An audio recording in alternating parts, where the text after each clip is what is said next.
Hello guys, welcome to Eesha YouTube channel. మీకు ఈ video నచ్చుతాను ప్లీజ్ ఫ్రెండ్స్ లైక్ చేయండి, షేర్ చేయండి, సబ్స్క్రైబ్ చేయండి, కామెంట్ మాత్రం తప్పకుండా చేయండి. మరిన్ని వీడియోస్ కోసం నా ఛానల్ని సబ్స్క్రైబ్ చేసుకుంటారని అనుకుంటున్నాను. ప్లీజ్ ఫ్రెండ్స్ నచ్చుతాయని సబ్స్క్రైబ్ చేసుకోండి. మ్యాడ్ ఫర్ ఈచ్ అదర్ ఎంతమంది చూస్తున్నారు ప్లీజ్ కామెంట్ చేయండి. నేనైతే చూస్తున్నా, అంత ఇష్టం లేదు. ఓకే, రివ్యూ కోసం చూస్తున్నా. మ్యాక్సిమం రివ్యూ కూడా రివ్యూస్ కూడా అంత ఇస్తలేను. ఓకే, చూద్దాంలే అని ఒక థాట్ కూడా వస్తుంది. కానీ ఇంకా ఇవ్వాలి కదా, మాలాంటి చిన్న చిన్న యూట్యూబర్స్కి పని పట్టేంది అని ఒక థాట్ అనుకుంటారేమో మీరు. కానీ ఒక చిన్న యూట్యూబ్ ఛానల్, చాలా చిన్న యూట్యూబ్ ఛానల్ అంటే చాలా చిన్న యూట్యూబ్ ఛానల్. నాకైతే నిజంగా చాలా ఒక్కొక్కసారి నా ఛానల్ పెట్టి కూడా 1 year దగ్గర వస్తుంది, కానీ నా ఛానల్ని ఎవ్వరు చూసలేరు అని బాధ కూడా అనిపిస్తుంది. కానీ ఇంకా తప్పదు కదా, మనలాంటి ఛానల్ వాళ్ళకు కొంచెం ఎంకరేజ్ రావాలి అని ఒక థాట్ ఉంటే మాత్రం ప్లీజ్ నా ఛానల్ మీకు కానీ నచ్చితే కానీ ప్లీజ్ ఫ్రెండ్స్ లైక్ చేయండి, షేర్ చేయండి, సబ్స్క్రైబ్ చేయండి, కామెంట్ మాత్రం తప్పకుండా చేయండి. నా ఛానల్ మీకు నచ్చుతుందని కూడా నేను అనుకుంటున్నాను. Mad for each other episode గురించి మాట్లాడుకుందాం. ఇంకా మాట్లాడుకుంటూ పోతే చాలా బాధ అనిపిస్తుంది. మీరు నా ఛానల్ చూసి నాకు సపోర్ట్ చేస్తలేరని ఒక థాట్ అనిపిస్తుంది. కానీ ఇంకేం చేస్తాం తర్వాత. Okay, mad for each other okay, letters అవన్నీ అయిపోయాక మన శ్రీముఖి వస్తుంది. మ్యాడ్ ఫర్ ఈచ్ అదర్లకు మన శ్రీముఖి వచ్చి అదేంటంటారు, శ్రీముఖి వస్తుంది. శ్రీముఖి వచ్చి అదేంటంటారు, ఎవరెవరు అంటే golden couples, congratulations golden couples అని అంటుంది. ఇంకా అందరూ నవ్వుతారు, భలే అనిపిస్తుంది. అందరూ ఓకే సేవకులు బాగానే ఉంటారు, నమ్ముతుర్రు, అది ఇదని చాలా ఫన్నీగా మాట్లాడుతుంటారు. శ్రీముఖి ఎప్పుడు ఫన్నీగా ఉంటారు. సేవకులు ఎవరు బాగానే ఉంటుండ్రు, ట్రస్ట్ నమ్ముతుర్రు అందరినీ అంటే ఒకరి మీద ఒకరికి ఈ వారం 9 కపుల్స్కి అంటే బాండ్కి టాప్ 5లో 9 కపుల్స్కి ఎలా ఉంటుందో తెలుసుకుందామని ఒక థాట్ అట్లా పెడతారు. అట్లా ఉన్నప్పుడు ఈ నమ్మకాలు, ట్రస్ట్, నమ్మకం అన్నీ ఉంటాయి కదా. అలా నమ్మకాలు వెనక సేవకులు బాగానే చేస్తున్నారు. అరే ఏంటిరా నువ్వు అలా అంటే మన ఎవరిని కళ్యాణ్ అడుగుతుంది. కళ్యాణ్ అన్నప్పుడు నాకు అదేంటంటే సోనియా సేవకురాలు నన్ను టార్చర్ చేస్తుంది అంటే, ఎందుకంటే నన్ను అస్సలు నా మాట వింటలేదు. నా సేవకురాలు నా మాట వినకపోవడం, నీ సేవకురాలు నీ మాట వినకపోవడం ఏందిరా అని అంటే, నిజంగా శ్రీ నా మాట అస్సలు వింటలేదు సేవకురాలు అని అంటారు. ఫుల్ ఫన్ అనిపించింది నాకైతే. నిజంగా సోనియా చాలా జోయల్గా ఉంటుంది. నిజంగా అమ్మాయి నిజంగా చాలా జోయల్గా ఉంటుంది సోనియా. ఇంకా నా మాట అస్సలు వింటలేదు శ్రీ అని అంటుంది. ఫుల్ ఫన్ అనిపించింది నాకు. తర్వాత అయినాక అన్లాక్ ట్రస్ట్ అంటే unlock trust first 5 couples first రావాలి, నెక్స్ట్ 4 కపుల్స్ రావాలంటారు. అన్లాక్ ట్రస్ట్ అంటే మీ పార్ట్నర్ నిన్ను అది అందులో పెట్టి నిన్ను తొందర ఆ ఖైదులాగా ఒక కడతారు. కట్టినాక నిన్ను నమ్ముతారో నిన్ను నమ్మరు ఆ విషయానికి తీసుకోవాలి అని అంటారు అన్లాక్ ట్రస్ట్. అంటే ఇంకా వాళ్ళ ఫస్ట్ ఒక 5 మెంబర్స్ ఎవరెవరు అంటే ప్రియాంక పోతుంది, సంధ్య వాళ్ళు పోతారు, ప్రియాంక, సంధ్య, మన అంజలి పవన్ వాళ్ళు పోతారు, మహేష్ శాండ్ర వాళ్ళు పోతారు. ఇంకెవరబ్బా, ప్రియాంక వాళ్ళు, అంజలి పవన్ వాళ్ళు, మహేష్ శాండ్ర 3, ఇంకెవరు కళ్యాణ్ 4, మహేష్ శాండ్ర వీళ్ళు 5 మెంబర్స్ పోతారు. ప్రియాంక శివ్ వాళ్ళు 5. ఈ 4 జంటలు పోతాయి అన్లాక్ ట్రస్ట్. వాళ్ళందరినీ అక్కడ నిలబెట్టినాక బాయ్స్ని కొంచెం బయటకోమంటారు. అప్పుడు ఓకే మీ పార్ట్నర్ ఎన్ని మినిట్స్లో తీసుకొస్తాడో అది మీరు రాయాలి అని అంటారు. ఎంత నమ్ముతారు మీరు పార్ట్నర్స్, మీ పార్ట్నర్ మీరు చెప్పినంతకన్నా ఎక్కువ తీసుకొస్తే ఓకే, తక్కువ తీసుకొస్తే నమ్మకం లేనట్టు, లేకపోతే నమ్మకం ఉన్నట్టు అని చెప్తారు. వీళ్ళేంటారా బాబు ఊకుండలేక పంచాయతీలు పెడతారేమో అనిపిస్తుంది నాకు ఒక్కొక్కసారి. ఇట్లా ఇంకా నమ్మకం ఉందా నమ్మకం లేదా ఇంకా ఆ విషయానికి చెప్తుంటారు. ఇంకా అందరు వెళ్తారు. ప్రియాంక, అంజలి వాళ్ళందరినీ ఇంకా కట్టేస్తారు. అంటే ఒక కాల్ సైడ్ ఒక మాస్క్ మ్యాన్ వస్తాడు. ఆయన వచ్చి డెన్ డెన్ డెన్ ఆ మ్యూజిక్ భయంకరమైన మ్యూజిక్ ఉంటుంది బాబు. ఆ మ్యూజిక్ని ఎవరు కంపోజ్ చేసారో కానీ నిజంగా అమ్మో అనిపిస్తుంది. ఫస్ట్ అయితే ఆశ వచ్చినప్పుడు అయితే ఒకసారి మాస్క్ మ్యాన్ వచ్చినప్పుడు బెదురుకుంటుంది. అలా కీటు అది మాస్క్ మ్యాన్ వచ్చినాక వాళ్ళందరూ వస్తారు. వాళ్ళందరికి వచ్చినాక స్విమ్మింగ్ పూల్లో కొన్ని కీస్ ఉంటాయి. అంటే రెడ్, ఆరెంజ్ అట్లా ఉంటాయి. కొన్ని కీస్ ఉంటాయి. కొన్ని కీస్ ఉన్నప్పుడు ఆ కీస్ని తీసేసి వీళ్ళు కీని తీసేసి వీళ్ళు కీని తీసేసి ఆ కీలను తీసుకొని మళ్ళీ వాళ్ళ పార్ట్నర్స్ని ఆ కీలతో తీయాలి అని అంటారు. నిజంగా అది హైలైట్. నిజంగా ఫస్ట్ ఇంకా ఆల్రెడీ మహేష్ వాటర్ అంటే వాటర్ ఫోబియా ఉంది కాబట్టి పాపం నిజంగా మహేష్ ఆనే గాన్ నీ ఇంకా నాకు రాదా అని ఒక థాట్ ఉంటుంది ఇంకెవ్వరికైనా. కానీ 4 తాళాలు తీయడం కూడా మహేష్ నిజంగా హ్యాట్సాప్ ప్రభావం మహేష్కి. నిజంగా సూపర్ అనిపించింది నాకు. ఫోబియా ఉంటుంది. ఫస్ట్ ప్రియాంక వాళ్ళు తీస్తారు, సెకండ్ ఎవరు కళ్యాణ్ వాళ్ళు తీస్తారు, థర్డ్ అదేంటంటారు అబ్బా స్ప్రిట్ సంధ్య, ఫోర్త్ మన అంజలి పవన్, ఫిఫ్త్ మన మహేష్ శాండ్ర. ఫిఫ్త్ మహేష్ శాండ్ర తీయరు ఎందుకంటే ఆడ అంటే టైం అయిపోయే వరకు వస్తుంది, పైన పెండ వేస్తారు. అబ్బా నిజంగా ఎంత బాధ అనిపించింది అంటే అయ్యో ఏంద్ర బాబు పెండ వేసేసారు అని ఒక థాట్ అనిపించింది. తర్వాత ఇంకా తప్పదు కదా అని ఇంకొక శాండ్ర కూడా నిజంగా వాళ్ళ హస్బెండ్ని అర్థం చేసుకొని నిజంగా ఆ విషయంలో అయితే నాకు చాలా బాగా అనిపించింది మహేష్ శాండ్ర విషయంలో.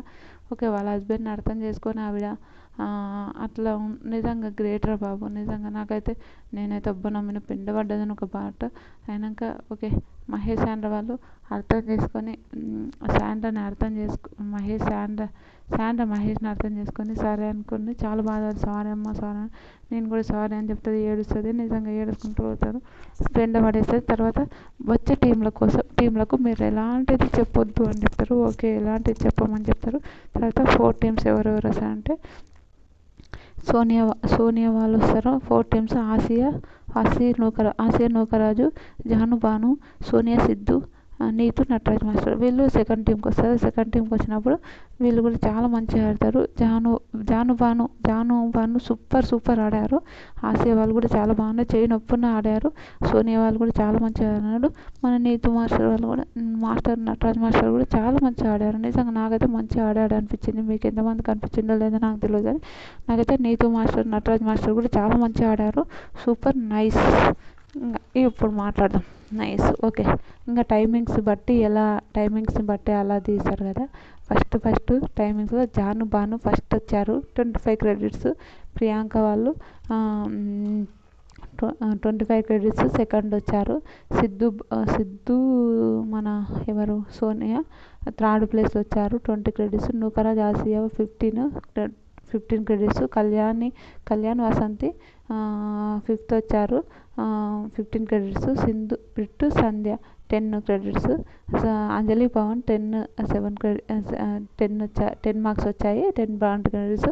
7th పొజిషన్లో 8th పొజిషన్లో నీతు నటరాజ్ గారు 5 ఉన్నాయి. మహేష్ శాండ్ర ఓడిపోయారు. నిజంగా చాలా చాలా బాధ అనిపిస్తుంది నాకైతే. ఎందుకు బాబు ఈ మహేష్ శాండ్రని ఎందుకు ఇంత టూ మచ్గా బయట ప్రకృతి కూడా మహేష్ శాండ్రని ఎక్కడ వస్తలేదు అని ఒక థాట్ ఉంటుంది చూడు, అలా అనిపించింది. నిజంగా మహేష్ శాండ్ర ఏంద్రావు ఈ మహేష్ శాండ్రని ఇలా చేశారు అని ఒక థాట్ ఉంటుంది చూడండి, అలా అనిపించింది. అంటే ఫస్ట్ పొజిషన్లో జాను బాను ఉన్నారు. నిజంగా వాళ్ళు ఎక్స్పెక్ట్ చేయలేరు జాను బాను ఫస్ట్ పొజిషన్లో వాళ్ళే ఉంటారు. నిజంగా జాను వాళ్ళు అస్సలు ఎక్స్పెక్ట్ చేయలేరు, వాళ్ళు ఉంటారని వాళ్ళు ఎక్స్పెక్ట్ చేయలేరు. రియల్ ఫ్రెండ్స్ మీరు నమ్మండి నమ్మకపోండి కానీ జాను బాను వాళ్ళు అసలు ఎక్స్పెక్ట్ చేయలేరంట. కనుక మేము రావడం మాకైతే చాలా అదృష్టం, మాకు చాలా మంచిగా అనిపించింది అని చెప్తారు. అది సూపర్ అనిపించింది. నిజంగా రావడం నాకైతే చాలా మంచిగా అనిపించింది. నేను అస్సలు ఎక్స్పెక్ట్ చేయందే జరిగింది కాబట్టి నాకు చాలా హ్యాపీ అని చెప్తాడు జాను వాళ్ళు. ఓకే హైలైట్ నిజంగా. ఓకే ఎక్స్పెక్ట్ చేయంది జరిగితే మాత్రం ఎవరైనా ఎంత హ్యాపీగా ఉంటారో అలా జాను వాళ్ళు కూడా చాలా హ్యాపీగా ఉన్నారు. నాకైతే చాలా మంచిగా అనిపించింది. ఓకే హ్యాపీగా ఉన్నారు. సూపర్ జాను వాళ్ళు. ఇంకా అదేంటంటారు ఇంకా సిద్ధు సోనియా వాళ్ళు ఒక మాట అంటారు, మనకు రూమ్ రాలేదు అన్న రూమ్ వచ్చినాక మనం మంచిగా గేమ్స్ ఆడినాము, సూపర్ అమ్మ నాకైతే చాలా హ్యాపీగా ఉంది అని చెప్తారు సిద్ధు సోనియా వాళ్ళు. నాకైతే చాలా బాగా అనిపించింది నిజంగా. రూమ్ లేక వాళ్ళు చాలా బాధపడ్డారు. తర్వాత రూమ్ వచ్చినాక వాళ్ళు హ్యాపీగా ఆడుతున్నారు కదా, ఆ విషయంలో అయితే నాకు సూపర్ అనిపించింది. తర్వాత జాను బాను అస్సలు ఎక్స్పెక్ట్ చేయలేము మేము ఆడుతున్నామని. ఇంకా అంజలి ఏడుస్తుంటుంది, లేదురా నాని నేను అస్సలు ఎక్స్పెక్ట్ చేయలేనురా, ఇంకా కొంచెం ముందుకు వచ్చేటి ఇంకా కొంచెం ముందు ఆడుతుంటే కదా అని ఒక థాట్ ఉందిరా నాని అని బాధపడుతుంటుంది అంజలి అక్క. నిజంగా బాధ అనిపించింది నాకు కూడా. అక్క ఎందుకు బాధపడుతున్నావు అక్క అని ఒక థాట్ అనిపించింది నాకు. అరే అస్సలు ఎక్స్పెక్ట్ చేయలేరు పాపం అనే ఒక థాట్ ఉన్నది కూడా అలా అనిపించింది. అయ్యో పాపం కదా అని ఒక థాట్, నిజంగా చాలా పాపం కదా అని ఒక అనిపించింది ఫ్రెండ్స్. రియల్ ఏంద్రా బాబు గింతగానం గిట్లా ఉన్నారు ఏంద్రా అని ఒక థాట్. నిజంగా వామ్మో, ఉండాలి ఉండాలి 100% ఉండాలి కానీ అలా ఏమైందిరా నాయనా అని ఒక థాట్ ఉంటుంది చూడు, అలా అనిపించింది నాకైతే. వామ్మో అనిపించింది. తర్వాత అందరు బాధపడుతుంటారు. ఎంత బాధపడుతున్నారు అంటే, అరే ఇట్లా కదా ఏందిరా బాబు గేమ్ ఇలా అయింది ఇలా అయింది అంటే అందరు లాక్స్ తీయడం అంటే అలవాటు ఉంటుందా అంటే అందరు. నిజం నూకరాజు విషయంలో అయితే నాకైతే భలే అనిపించింది. ఎంత అనిపించింది అంటే నూకరాజు విషయంలో, నూకరాజు అస్సలు చేతి నొప్పున్న కూడా అట్లనే ఆడి సూపర్ అనిపించింది నాకైతే. నూకరాజు మాత్రం హైలైట్, నిజంగా హైలైట్ బ్రో. మీరైతే హైలైట్ అనిపిస్తుంది నాకు, సూపర్ అనిపించింది నాకైతే. నిజంగా చాలా చాలా మంచిగా ఆడారు. గేమ్స్ మాత్రం ఇచ్చి పడేశారు నూకరాజు ఆసియా. నిజం ప్రతి గేమ్లో ఇచ్చి పడేసిండ్రు. చేతి నొప్పున్నా కూడా అలానే నూకరాజు ఆడుతున్నాడు కూడా. ఆ విషయానికి అయితే నేనైతే హ్యాట్సాప్ చెప్తారా బాబు. నిజంగా చేతి నొప్పున్నా కూడా అలానే ఆడుతున్నాడు, అలానే ప్రాణం పెట్టి ఆడుతున్నాడు నూకరాజు. చాలా గ్రేట్ అనిపిస్తుంది నాకు ఆ విషయంలో. గ్రేటా చాలా గ్రేటు నూకరాజు ఆసియా వాళ్ళు. ఇంకా అలా ఆడారు నిజంగా. ఇంతవరకు నిజంగా సూపర్ గేమ్స్ నిజంగా చాలా చాలా. కళ్యాణ్ నటరాజ్ మాస్టర్ వాళ్ళు మాట్లాడుకుంటుంటారు, అరే ఇది కదా గేమ్ ఇట్లా ఇట్లా అని మాట్లాడుకుంటారు. ఇది కదా వాళ్ళని ఆల్రెడీ ఫస్టే మనం ట్రస్ట్ చేసినాం, వాళ్ళు నమ్మకపోతే మనం ఏం చేస్తామన్నా, మనం ఏంది అనే ఈ కళ్యాణ్ ఏందో చిత్రంగా చేస్తుంటాడు ఒక్కొక్కసారి. ఎందుకు కళ్యాణ్ ఇలా చేస్తావు అని ఒక థాట్ అనిపించింది. తర్వాత మహేష్ అనరా ఇంకా మనం ఎప్పుడు గెలవమా ఏంది, రేపు ఆడదాం మనం, ఎందుకు నువ్వు టెన్షన్ పడుతున్నావు, ఆ టెన్షన్ పడకు నాన్న రేపు ఆడదామని ఇంకా ఎట్లైనా ఇంకా చెప్పాలి కదా. ఆ విషయంలో చాలా బాధపడుతుంటారు. అంజలి పవన్ వాళ్ళు ఏడుస్తుంటారు. ఓకే నీతు మాస్టరు, మన నీతు గారు నటరాజ్ మాస్టర్ గురించి మాట్లాడారు. నీతు అంటే ఓకే పాప వస్తుందేమో, పాప వచ్చినాక దాని ముందర ఇట్లా క్రౌన్ వేసుకొని ఇలా ఉంటుందేమో, దాని ముందర ఇట్లా రాజరాణిలాగా ఉంటామేమో అని మస్తు ఎక్స్పెక్ట్ చేస్తుంది పాపం. కానీ అన్నీ ఎక్స్పెక్ట్ చేసినవన్నీ కావు కదా. అది BB mad for each other వచ్చి బీబీ హౌస్ అని వచ్చింది చాలా రోజుల తర్వాత. మ్యాడ్ ఫర్ ఈచ్ అదర్ కాబట్టి అలా అలా వచ్చింది. తర్వాత కళ్యాణ్ సోనియా ఎప్పుడు ఫన్, నిజంగా చాలా ఫన్ చేస్తా ఆ అమ్మాయి అయితే. మనం రాజవారిని ఓడించాం కాబట్టి ఆ మాట అనగో అంటాడు. రాజవారిని ఓడించాం కదా అదంటే అంజలి చాలా ఫన్ అనిపిస్తుంది. నిజంగా సూపర్ అనిపించింది నాకు, చాలా మంచిగా అనిపించింది. వీళ్ళ జోకులు మాత్రం సూపర్ ఉంటాయి. ఎవరి మన వీళ్ళ పేరు సోనియా వాళ్ళ జోకులు మాత్రం సూపర్ ఉంటుంది. నటరాజ్ మాస్టర్ వాళ్ళు ఏడుస్తుంటారు. అదైతే భలే అనిపిస్తుంది నాకు సోనియా వాళ్ళ జోక్స్. మీకు ఎంతమందికి నచ్చుతాయో ప్లీజ్ కమెంట్ చేయండి. నాకైతే సోనియా వాళ్ళ జోక్స్ అయితే సూపర్ ఫన్ ఉంటాయి. మీకు ఎంతమందికి అనిపించిందో ప్లీజ్ కమెంట్ చేయండి. ఇంతవరకు ఎలిమినేట్ అయిన అందరి గురించి చెప్దాం ఒక వీడియోలో చెప్తాను. ప్లీజ్ ఈ వీడియో నచ్చితే లైక్ చేయండి, షేర్ చేయండి, సబ్స్క్రైబ్ చేయండి, కమెంట్ మాత్రం తప్పకుండా చేయండి.